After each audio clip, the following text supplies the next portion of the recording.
Across the world, countries are increasingly engaging with their citizens in the diaspora to contribute not only to their family members back home, but also to the overall economic growth of their countries. Nigeria, like some of these countries, has greatly benefited from the remittances sent by Nigerians living abroad. These remittances have become a vital and stable source of external financing, at times exceeding foreign direct investment. Tonight, we sit with the chairman and chief executive officer of the Nigerians in Diaspora Commission and look at how Nigeria is working with her citizens in the diaspora for the good of the country.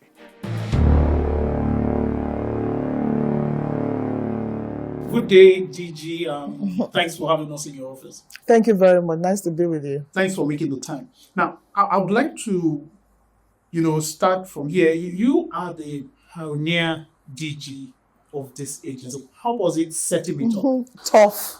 I'm still tough. Because setting it up, number one was budget. I remember when the the proposal from Foreign Affairs went to National Assembly, I got zero capital.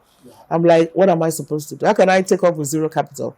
So thank God for my relationship with Parliament. We were able to get the Senate under Senator Danjuma Agoje, who was the chairman of Senate Committee on Appropriation.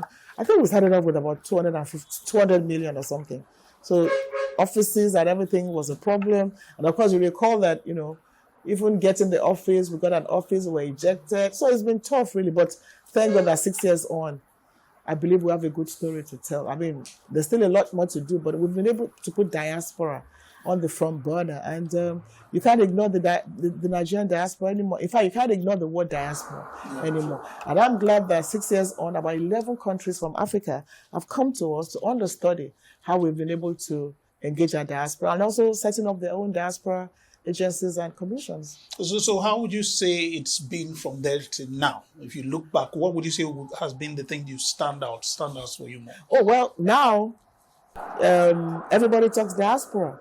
In fact, I get people here, everybody wants to do something diaspora. So the thing is, number one, let's stop paying lip service to the fact that we're talking about human capital development. We have the best people in the world. And I'm not saying it because I'm a Nigerian. I'm saying this because Nigerians are just amazing people everywhere in the world. I do not think we have a group of people that are Nigerians. It's left for us to now use this very, very positively. So we're talking about remittances. We never talked about remittances before. $20 billion in a year is not a joke. That's more than any foreign direct investment. And then all over the world, even the historic African diaspora are saying, you know what, we want to come back home to the motherland where we came from. So we have put diaspora issues on the front burner. And the message is very simple. It's about human capital development. Nigerians at home work with Nigerians in the diaspora. We have the best doctors in the world. In America, 70% of the association of black doctors are Nigerians. I just came back from Brazil. You need to know what Nigerians are doing. St. Lucia, where the president went to. We're amazed at the number of Nigerians there. And even the prime minister, the first thing he said is that, you know what, my parish priest is a Nigerian. But here's the message. You are there, but what are you doing back home? And we're glad that a lot of them are doing things back home. In the last few years, almost about 12 hospitals have been set up by our diaspora. In Nigeria? In Nigeria. The best stroke hospital in the world is here in Nigeria, in Imo State, set up by a Nigerian. Wait, did I get you right? The best stroke in the world? Yes. Is anywhere where? in the world is in Imo State, set up by a Nigerian. If you have anything to do with stroke and all those things, it's there in Imo State. Wow. We don't talk about these things. One of the best cancer centers is in Lagos, Marcel Roof. So, and they were set up by Nigerians in the diaspora. What about tech, ICT, education? So we have Nigerians in the diaspora doing this back home. And we now have a program being introduced by the Ministry of Education called Bridge, where is a platform for all Nigerians in STEM to give back. So you can come back, spend your time, do this and that. So doctors have been giving back. Just last year, they had their convention here, ANPA, Association of Nigerian Physicians in America, and it's amazing what they did, the surgeries and all that. But what I'm saying now is that we can make it permanent. Why don't you all come together like the broom, bring everything together and have one maybe strong center of excellence. And we're working at that with all our medical practitioners and also every field. So I'm proud that now we engage our diaspora better. Now there's somebody to call. There was never anybody to talk to. You mean talk to here in the country? We are like the embassy in Nigeria. So something happens in the diaspora, there's somebody to talk to. And we engage with them. And that even gives a sense of, oh, they care about me. So the fact that you have a commission dealing with your matters, I mean, still a lot of challenges, a lot of problems, I know, but we've started something, a foundation that will be built on. I like the point you were making about the medical, because I think that's one thing that is very clear. You talk about our professionals, you mentioned top names in the field of medicine. In the UK, it appears the Nigerian professionals are the one holding up to a large extent the NHS and all that. And one was wondering if there is some way of the Nigerians can benefit from that transfer of knowledge. So it's nice to hear that you're saying that. So is there any other way we can look at it to make it more that maybe the students too, because right now what they're doing is they're coming to practice. But is there a way we can also look at where students too can benefit from training from them? Look at what has happened in UCH. Okay. I was at the University of Ibadan not too long ago. Okay. Well, we had the alumni of the UCH that are all in the diaspora who have come back. They built a hostel. Wow. And they're training students. So our doctor in the US, he donated $1 million to that project. And they're building 6 hostels. They built one. He donated $1 million. And what is the essence? To train, to have more of them, being hosted and more of them trained. And even the associations all over, they still come home and train. There's a particular doctor who, I think he stopped because of COVID, but he's going to start again. They come and train nurses. So when they bring in their medical, when they come to do their medical intervention, they don't have to bring nurses. So they train them here. So there's a lot in terms of capacity building, not only in the Medicare. But you see, what we are doing now is documenting everything and talk more about it. It's just that bad news travels fast. If you hear bad news about diaspora, but the good news, nobody talks about it. But these things are happening. We are doing as much as we can, but we need more support. In terms of funding is critical to be able to tell these stories. But we are gradually, and I'm beginning to see that happen gradually. And also, thanks to the diaspora and a lot of other things, our narratives are changing. Our narratives are changing. When you talk about Nigeria now, they want to ask about your music. They want to ask about your films. True. They want to ask about your professionals. They know a Nigerian who is working with them and who is doing so well. There's no way you go to, I have a Nigerian friend. And you know what? They want to have a Nigerian friend. But the perception... That is what is happening. The perception is changing slowly. I think that's the but it's changing. But we have a role to play. You can't go on TV and tear your Nigerian passport. Or online. Online. The many online things is what is damaging us. So if we have... The positives are there, but nobody talks about them. So those online rats, as I call them, that will describe their country in any way, they're not helping you, they're not helping me. So when you destroy a country, you're destroying yourself, actually. That's what I say. So what we do is celebrate the good as much as we can. Okay, when you go on television, you go to a country and say, I'm a vampire, I suck blood, I'm a Nigerian. Somebody did that in India. And you were talking to the India police, then you now call me, oh, save me. You are the aggressor, claiming to be the victim. So we must tell ourselves the home truth. Let's behave properly.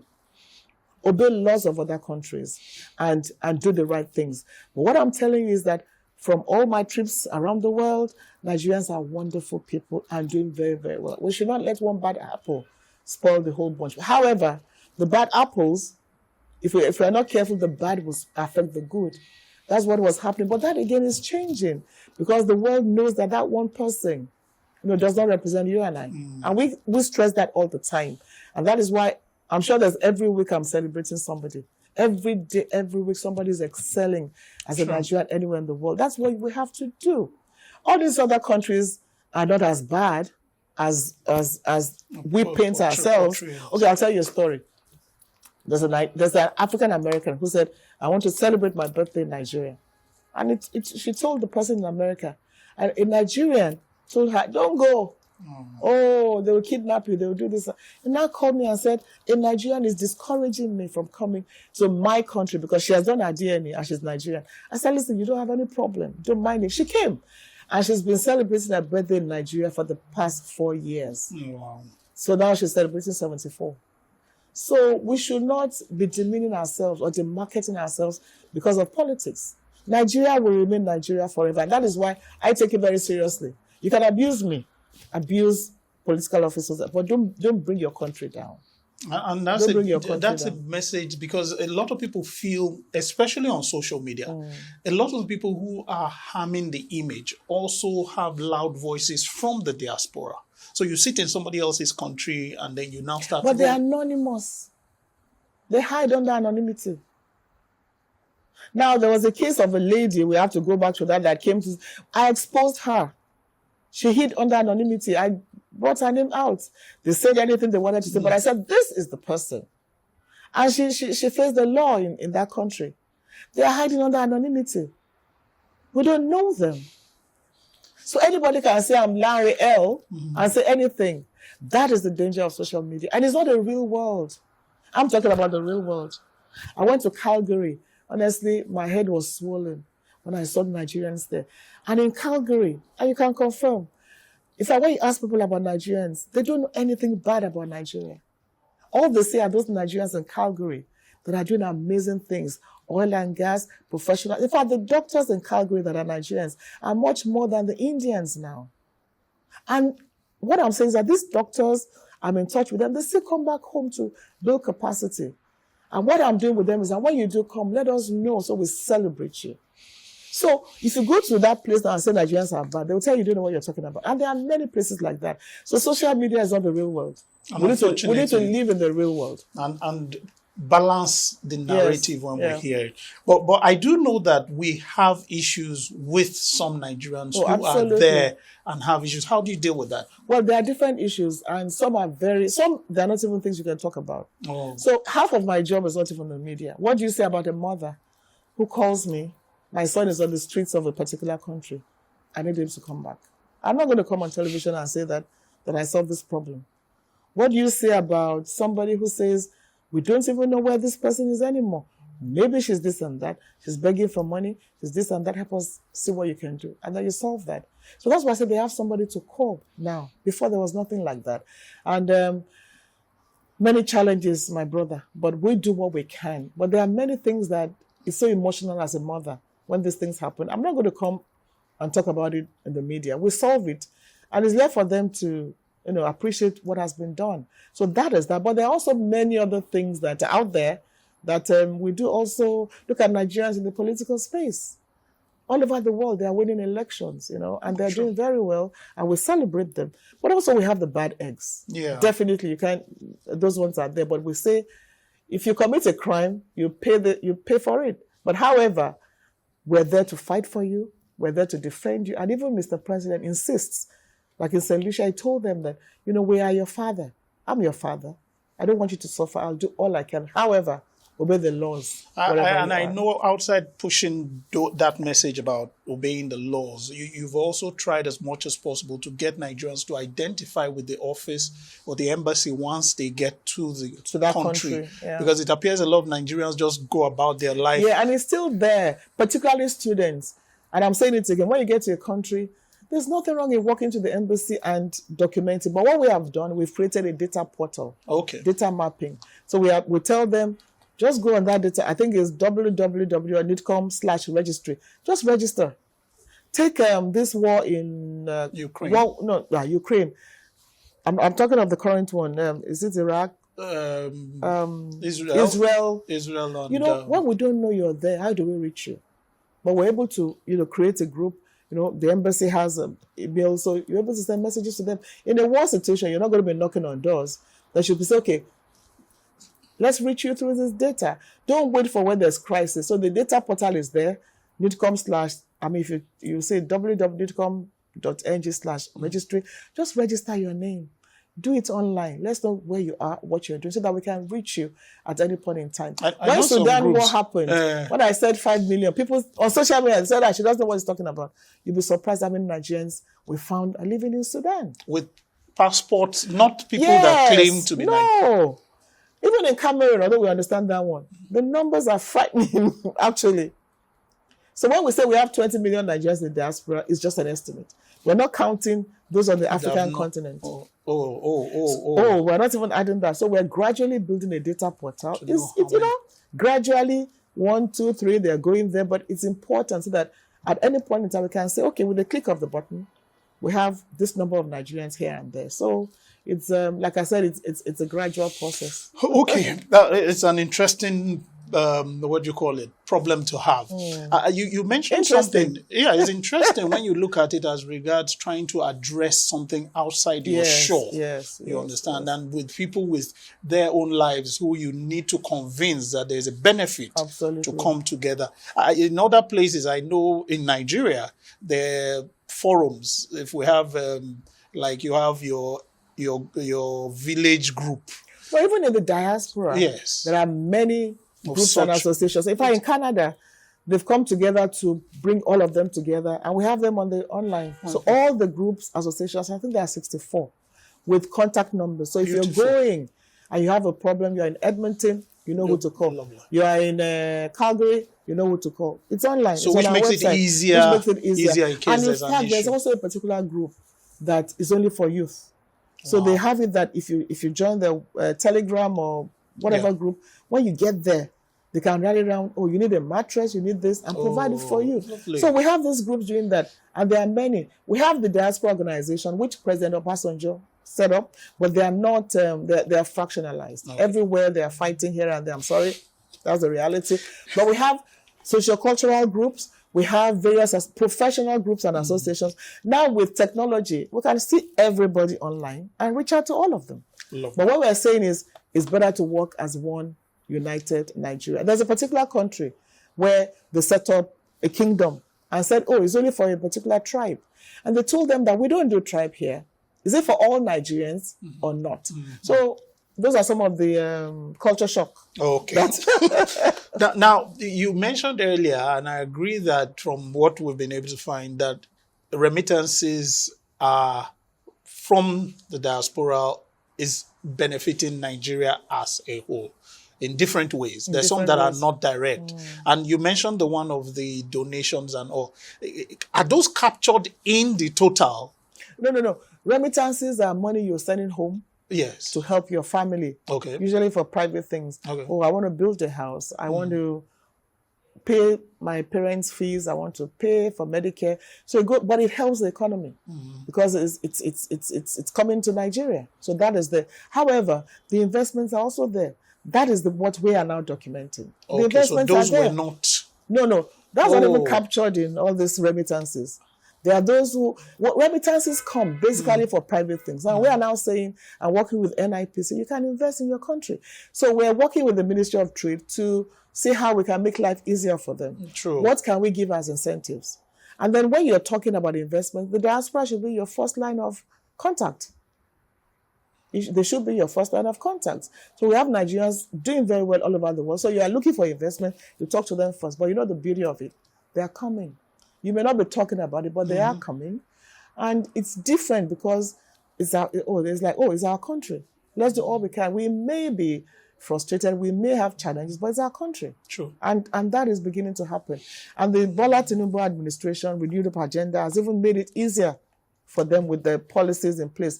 The Nigeria First policy, we've also told them, make good use of this Nigeria First policy, because it's going to be you first before others. Are we also looking for a way that for those there, if we do need people that want to leave Nigeria and need some sort of, I don't want to call it mentorship. Some sort of help to adjust. A professional from here is legally migrating there. You mean, is there any way we're working at? Well, we're doing it now in an unofficial way. Okay. But there should be a platform for that. For instance, your son is going, calls us, who can I talk to? We link them up. But that's what they did in Canada. Put up a group of diaspora associations and phone numbers that if you're going here, you can reach out to ABCD. So it should be more structured, more formal, but you have to request for it. Okay. So the first thing is we tell Nigerians is know where you're going to. Go legally and properly. Okay. If you go legally and properly, it will be easier for you. But if you go in an irregular manner, it's a problem. I mean, it's disheartening that up to today, I still got a call yesterday, Libya. Why would you still be going to Libya? If you hear Libya, run. But people are still going. And they'll tell me, oh, we didn't know. How can you say you don't know? A whole security officer told me his daughter went to Libya. I said, how? He said, well, she didn't tell me before she left. Now went for education? Well, they're just going, they're being trafficked. Oh. If you hear Libya, no, it's trafficking. Okay. It is trafficking. You now get there, they lock you up, and you start calling for help. They're being trafficked. There's nothing you're going to get in Libya. They promise you're going to Europe. Once they say you're going to Europe through Libya, run. It's scary to understand we're still having that. We're still having that. As at a few days ago. And not from somebody I'll call is an illiterate. No. So it's quite surprising that people will say, tell me, oh, we didn't know. And then you go to a war-torn country. I know that also becomes a large part of your problem. Something happens, you now have to run around and try to see how you can help and all that. How does that go? Give us like a... I just run around with my staff and see how we can help it. But you see, again, it's about compassion. There are things that I don't have to do.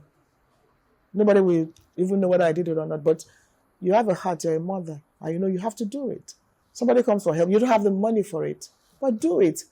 So if you start waiting that, oh, because I'm not funded, that's not who I am as a person. So there are a lot of things that you have to be compassionate and get them done. And it's touching when somebody calls you, the child has a problem somewhere, just do what you can. And I get a lot of help from Nigerians abroad. Sometimes, like in Japan, there was a very, very bad distress case. I had to call the Nigerian Association there, and they sorted the problem. Yeah. So I'm not funded for it. What can I do? But just call somebody. So you need a lot of goodwill. You need a lot of compassion. And empathy. But this story you mentioned just now paints a different picture. There's that perception that the Nigerians abroad feel so bad about their country that they don't even want to help at all. That is social media. But you say there is a... No, that is social media. In fact, that's not my own story with Nigerians abroad. It depends on what you're calling them to help for. Do we have a way in Nigeria? Because I also wonder, outside the remittances, there's some I know will be passionate maybe to help in sectors. Yeah. Electricity. Yeah, they are. But you see, sometimes, and this is the reality, they meet challenges. Somebody comes and says, I can solve a problem in this area. The person is going to meet, who is in charge of that sector here, resist them. And that happens.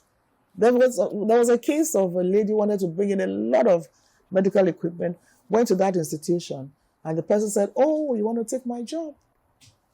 She took it to a neighboring country. And they received it. Of course. So what we try to do is, and the message is this, when you're giving, you're giving. What you're doing, but when we have those challenges, we step in. When we know of those challenges. We step in. As at that time, we didn't know about it. She told us much later. We step in and say, listen, it's about working together. And then what we also tell those in the diaspora, when you're coming, so don't come back like, oh, I'm better than you. No. Don't come with arrogance. They will resist you. So come with, well, I want to play my own bit. I want to help. And then we, as I say, are the bridge between you and the home. And honestly speaking, I'm proud of Nigerians everywhere in the world. But does our system, I'm talking of the government now, have like a way of, because obviously the government is a bureaucracy, the private individual, is there a way that has been worked out by government to see how we can accept such? Because I know some agencies accept grants. No, but I don't know how. I'm just thinking. This is not. We're thinking through it. Okay. A work out be done, but basically, once you reach out to the commission, we now know how work to. With you, but since you are inside the system, and that's our job anyway. Okay. So we try to help with those bureaucratic bottlenecks, connect you with the right person. So you find that like there was somebody who was actually about to be duped. I mean, somebody reached out and said, oh, I'm Larry Lassisi, I'm the head of this. But it turns out not to be so.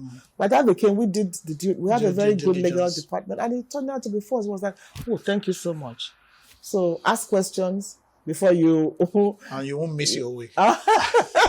It's time for a short break. We'll be back to continue with our discussion in just a while.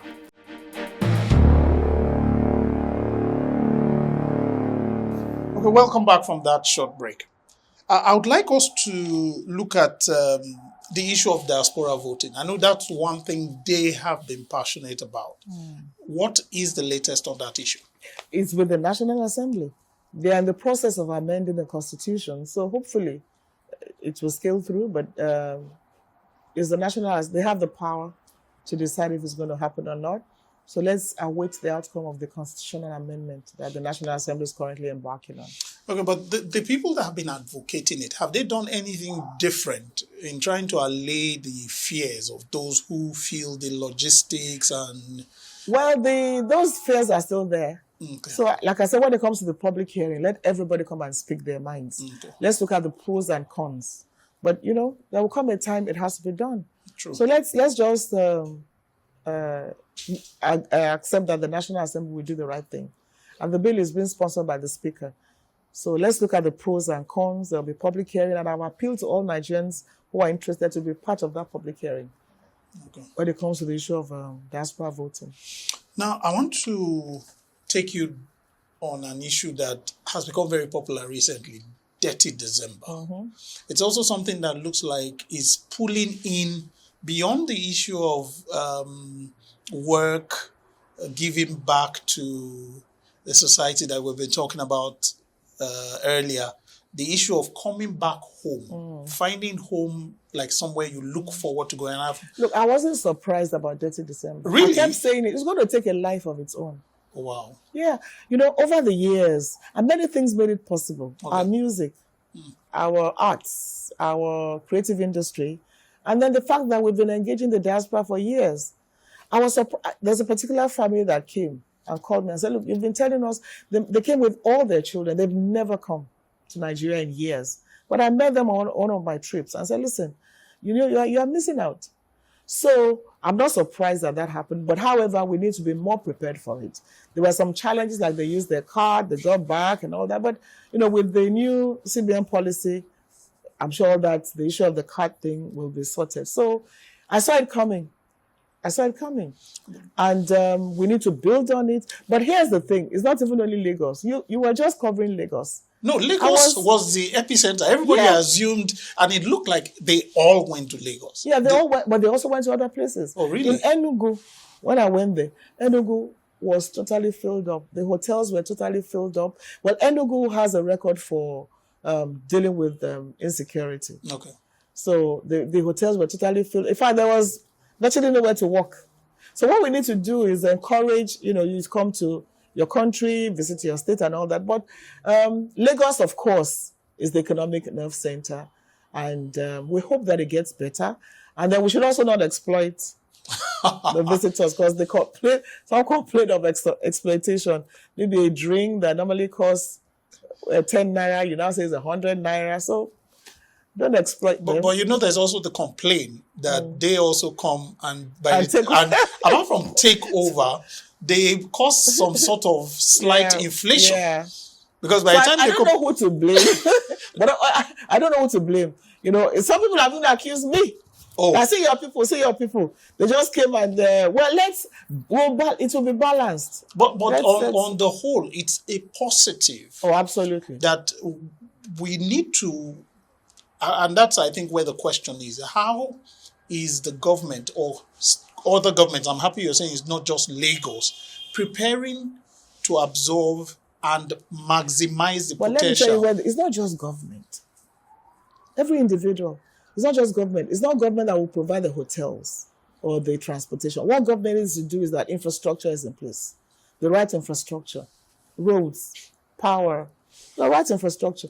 But individuals, I know a lady who is preparing to have a concert service, who is preparing to give transportation. So now, with the tech, you just call, book online, get a lot of things done. So it's not just government. Look at the businesses that you can do. With millions coming. People are turning their homes into B&Bs for that purpose. Once you give good service, they want to come again. So it's not just government. It's a potential opportunity. Let's use it. So Nigerians need to open their mind. Open up, but not exploit them. Well. Open up, but not exploitative. Yes. That's just what I'm going to say. But we're going to have more families coming because they want to come back home and see home. But what we're saying, it doesn't just have to be just December. There are many things to do year round.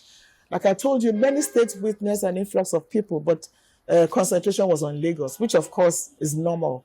But every state are should we prepare working? Are we working to, work on the numbers to be able to tell how many people came in, how much did they bring? We actually wrote to immigration, Okay. and they're working at it. The actual numbers and actually statistics. Lagos gave one. Yes. I'm not sure but Lagos did something. I'm not sure whether it was official or not, but Lagos, I read something about Lagos, but I want an official report. Immigration should be able to give one. Then the states should be able to say, this is what came in, this is what we did during December, but not just in December, all year round. True. And you... Because it was new. Yeah. It was novel. I don't think the states and the country was that much prepared for it. But coming on, there should be proper documentation to know the exact numbers, and immigration can do that. And then the Ministry of Tourism can also put on. But because this is I know we've for years tried to say we should open our tourism. We have very rich, diverse cultures that we can build and create a narrative around that can help bring people. And out of the blue, the dirty December comes in. It's not out of the blue. It was going to happen. Well, we can say that now.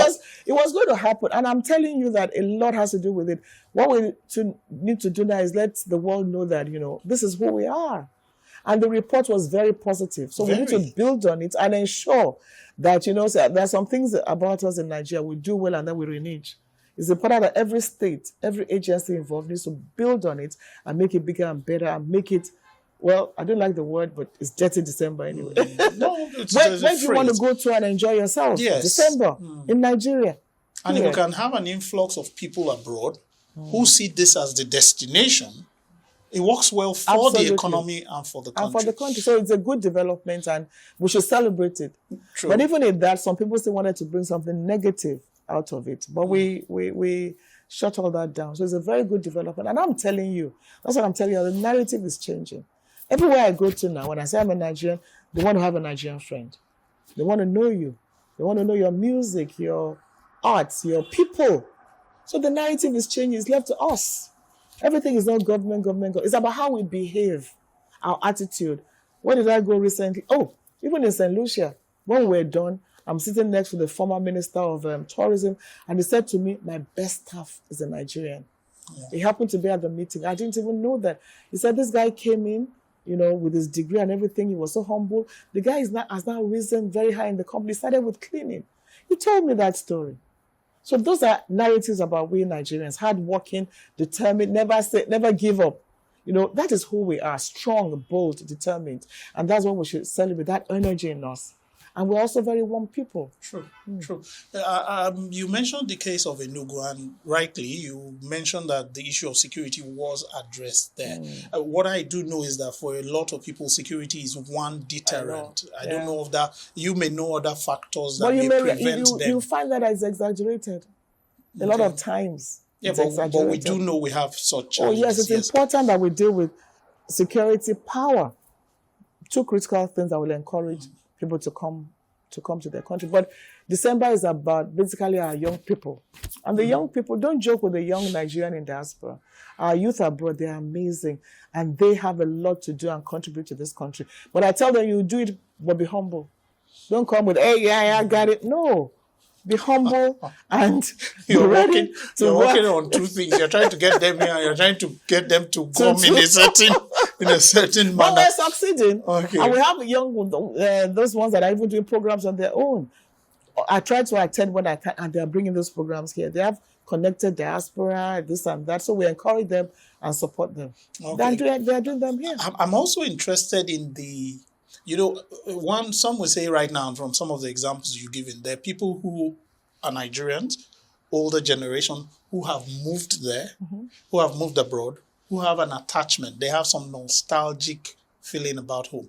But we have a lot of people who are born there, who don't know here. How are we trying to see they too have that connection? Those ones are the ones that are doing dirty December. They are saying, I want to come back now. Like I told you of the father whose children have never been to Nigeria. Yes. And there was the children that said, Dad, Mom, not the parents. It was the children that said, we want to go. The parents were worried. They said, we want to go. And they did 5 of them. Okay. Yes. Okay. So, you see, those, and we have a special program for those generation of Nigerians you're talking about. We call it the Homestrings Program, where it's a special program for them. Even during this Diaspora Summit, there's a special day for the youth. So we are even committed to engaging with them more. In fact, more of them are reaching out to us as to what they want to do, how they want to do it. And that, again, is something that you're going to see the impact in the next couple of years. So the third generation, the younger generation, look, they're in sports all over the world. Yes. In America, you could call the NFL Nigerian Football League. Oh, wow. The American Football League. Too many Nigerians are in it. And we're engaging with them. And guess what? They want to do a lot back home. They want to even be training younger Nigerians. You saw Moro, who came in. Anthony Joshua told them, listen, home is home. Put your feet on the soil, as I'm doing. And I think that is the message. And he spent time here. Yes, and he spent time here. Just walked around, shirtless. Yes, the natural. Same thing, I've received almost 5 players in the NFL that came home to train others, and they want to do a lot more. So I told them, if you come together as a group, look at how powerful that would be. So whether it's sports, entertainment, we're all over the world, and we are the ones that will build our country. We have the greatest asset in our people all over the world, and we are determined that it will happen, and it's beginning to happen. But we have to open our eyes to see it. Do you think, as a government, we're doing enough to recognize the opportunities this presents for the whole state? We can do a lot more, but we're beginning. We can do a lot more. NITCOM, I just wish we got more support in terms of in various ways, but we are beginning to realize that we are the greatest assets of our country. Government has its role. Individuals have their role. Those roles also have to align and come together. So the world realizes that we should also realize. And I keep telling people, the opportunities are there, but we should see them.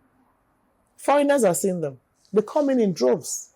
So we should also see them, beginning with our people that are abroad. You've led this commission for a while. And from what you're 6 saying, years now. 6 years from inception, and you've made a lot of impact from what we're saying now, even with the way the word diaspora has spread. What would you say is one thing you've wanted to achieve that you'd really feel is something you've not gotten yet? Actually, I haven't achieved what I think we should achieve, which is the fact that if other countries like Israel, India, Pakistan, Ireland, when Ireland was in recession, 2,000 Irish got together and said, look, we're saving our country from recession. I haven't achieved that, and I probably cannot in these 6 years, but it's getting there.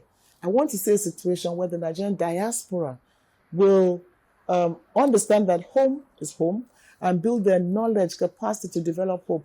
It doesn't mean pack your bags and come home. Wherever you are, let's work together. At the end of the day, Nigeria is your country. So it doesn't matter, where you are. How can we work with you? How can you contribute to the development of your own country? It's beginning to happen, but we're not there yet.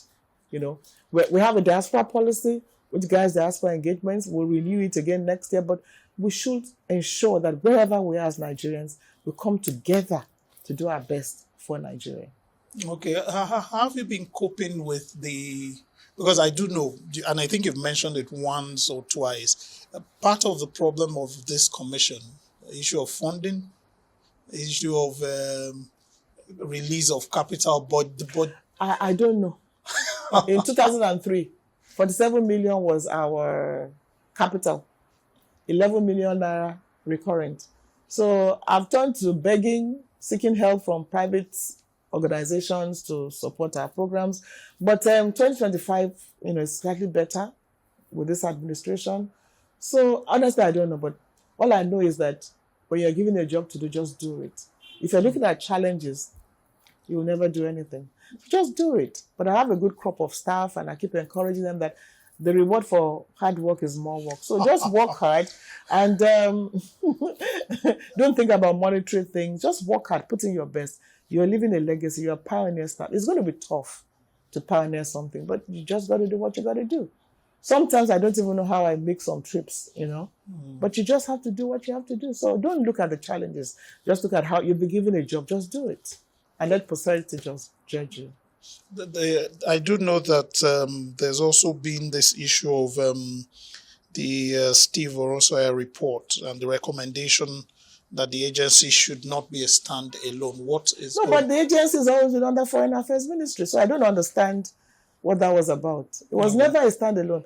Diaspora Commission, in the law setting it up, is an agency in the Ministry of Foreign Affairs. It wasn't under presidency. So whoever made that recommendation probably did not know. So nothing has changed. In fact, if anything, under this administration, diaspora is one of the 4 Ds of foreign policy. So it was always under Foreign Affairs. Everything we do with the Ministry of Foreign Affairs. So that was a mistake on the part of whoever compiled that report. So you work with the foreign. We are a parastatal. We are one of where Foreign Affairs has Peace and Conflict, TAC, NIIA, NITCOM, and I don't know, maybe a few others. Yeah, but NITCOM is a newest baby. Okay. So that's why we say, well, your newest baby, teach us like babies, nurture us and take care of us. And all that. But the FEC took a position on that. There's no position to take because we're already under Foreign Affairs. Okay. The FEC said NITCOM should be Foreign Affairs, but NITCOM is already Foreign Affairs. So that would explain why it appears there's been no movement on it. Because NITCOM was not under presidency. NITCOM had always been under Foreign Affairs. So they said move from presidency to Foreign Affairs. But you're already in Foreign Affairs. Okay. So there was an error somewhere, which I don't know. But nothing, because we've always been with Foreign Affairs, which is what we stipulated in the law. Setting up the diaspora. I was in Parliament. Yes. And there was a debate. And I insisted that it's better to be under Foreign Affairs than presidency. It's about who is there, but it shouldn't be about who heads the ministry or something, but about institutional capacity and development. You may not like the minister today.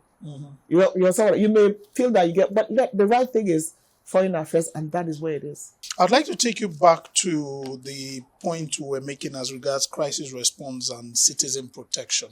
When we were talking about it earlier, you mentioned the fact that this sometimes comes without any arrangement. But what's your to-do protocol and what's your advice usually? No, it varies. What kind of... For instance, now we had that Ukraine situation. No, now what the government has done now... And what's the advice? No, what has come out of all that is that there's now a standing committee.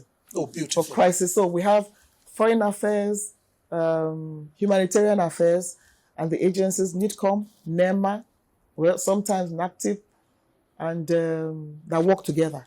Okay. So when these things happen, there's a team, there's a standing committee that now works for crisis management. And I think that is a very, that's the best thing to do. So it's multi-agency collaboration. What we do in some instances, okay, for instance, Ghana, they want to come back, they're trafficked. Oh, we can help. First Lady helped out. Some individuals helped out. Those are things that you can do. But in terms of big crises like war, for instance, they had to bring them back from Israel or Iraq, the multi-agency, multi-sectoral group will have to sit down and work it out. So little things we can do on our own, we do it. Okay. We don't even wait for, we don't have money. We do what we have to do. I know before you also used to help out some of these issues of Nigerians in court, drug issues. Then you used to help us. I don't know, do we still have such issues? Well, it depends. It depends. Like we had a case of somebody in prison, couldn't just pay for his bail. That was all. And he was there for years, and we got him out. So if you commit a crime, you have to serve the term. But what we want to do is just ensure that you're not being punished for an offense you didn't commit. Or taking advantage of in the situation. But we don't have issues. Your relationship, you still go through the foreign affairs. Oh, yes, absolutely. We work with, the first port of call is the embassy. Okay. Embassy. And a lot of times, this problem is solved through a phone call. Sometimes, it's solved through a phone call. You just call the ambassador there, they look at the matter and done. And then again, major problems are usually passports. Now, Minister of Interior and Immigration has introduced the contactless passport, so that has helped a lot. It has reduced the complaints we get. The CBN has introduced the non-resident BVN because, we can't get our BVN, must we come? That is there now. NIM is now more digital, so that it's easier to get your NIM done. So that's some of the things. In case of you're stranded, we look at the situation and see how we can help. Some cases we can't help. Like there's somebody in one African country who used another passport, another country's passport, got into trouble. It got there, is a Nigerian. They said, what? You got to face the law because you faked the passport. It's difficult to beg in such cases. It's But legal. yes, but what we try to do is, as much as we can, we intervene. But we need more support and hopefully better appreciation of what the agency has been going through and doing. What's been your position on the issue of what has become known as Jackp Syndrome? JAPA is not necessarily negative. Okay. It's not. You can't stop migration, legal or illegal. But when you are JAPA, where are you JAPA into? And how are you? And how are you JAPA? You want to JAPA, you're going to Libya. And then you end up in prison. You end up being locked up. I went to Libya detention center. It's the worst sight of my life. I mean, human beings packed together like they were sardines.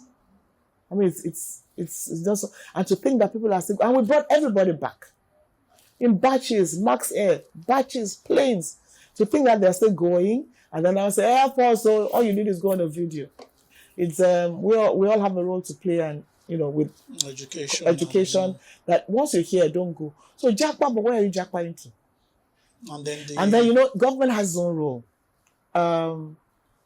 To create more jobs through providing an enabling environment. For instance, a medical doctor said to me that if my salary was, I think he mentioned a certain amount, I want to come back. He said he was depressed. He's already left. Yes, he said he was actually depressed in the environment he was in. There. I don't want to mention the country. There. He's locked up in one tiny room and is walking like, He says, look, if I was just getting, I think he said 1 million, I want to come back. And I think he is coming to one of these private hospitals that have been set up in Nigeria. He's coming back to work in one of those hospitals. So government has its own role. We have our own role. But the most important thing, if you are JAPA properly, JAPA to the right places. There's no point living here, you're looking for work. But you see, get there, you still don't have work. Or you're working in conditions you feel are now worse than what you're here. And they also understand the culture of where you're going to. It's very important to understand and obey their rules when you get there. So JAPA, if you want, but JAPA properly, JAPA legitimately, and JAPA to the right places. At some point, it was looking like your constituency over there was increasing as the JAPA was happening. You were having more people. As long as it's the right JAPA. JAPA is the right JAPA. Now, I would like to understand, you've studied diasporal commissions, like you said, there are other countries. Where do you think we should want to be? Where would you say you'd want Nigeria to be in the next 10 years? Like, if we want to actually maximize, there is no way we can stop our people moving. They want to excel, and they do excel. But how can we benefit maximally? I think now we talk about brain circulation. Okay. Brain drain, brain gain, brain circulation. Like I said, all these our professors, doctors, they are circulating the knowledge that they gained. But I want a situation where in the next 10 years, like you said, that impact will be felt in Nigeria. Right. And guess what? They want to. You ask the average Nigerian, they want to. They just want some things resolved. And government is a continuum. It's not going to happen in one day. Well, these are things that are being worked up. No, they just want some, like the bureaucratic bottlenecks. They talk about insecurity. They talk about power. But you see, if you wait until then the train would have left you. The countries you went to were built by people. So let's have a working system, institutional capacity, build strong institutions, and have a system that works. A system where you shouldn't be where you are because of who you know. Where you say you have to write letter, introduction, because you are a parliamentarian or a top government official. Where merit should be the watchword. I think that's what I say. Abroad, you find that you get everything on merit. Here, you have to know somebody who knows somebody. So merit should be our watchword, and then encourage the very best of ourselves in everything we do.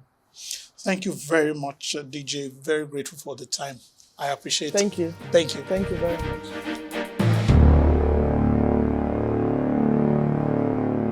It's interesting how little everyday actions can come together to have major implications for people and their country. Anyway, I look forward to getting your views on that discussion. Please send them to our social media handles and the email address here on the screen. We also have past episodes of this program on our YouTube channel. You can search for Newsnight under playlist and take your pick. That is our discussion this week. Thanks for being there.